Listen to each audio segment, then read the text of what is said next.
دايما بنسمع عن مصطلح الأورام الليفية. محتاجين نعرف من حضرتك إيه هي الأورام الليفية، وهل هي بتأثر على صحة السيدة ولا لأ؟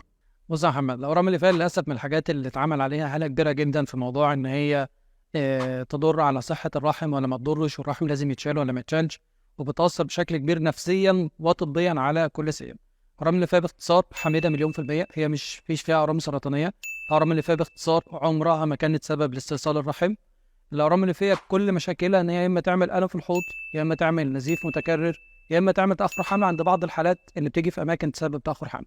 ما عدا ذلك هي ملهاش أي تأثير ضار على السيدة. طيب هنا بيجي السؤال بقى يا دكتور، أي واحدة عندها ورم ليفي لازم تدخل جراحي ولا لأ؟ طيب ده محتاج تفصيل أكتر شوية عشان أحدد دي محتاجة تتشال ولا ما تتشالش. إحنا قلنا الأعراض موجودة، الثلاث أعراض اللي إحنا عارفينهم، في حاجة منهم موجودة يبقى لازم الأورام اللي فيها تتشال.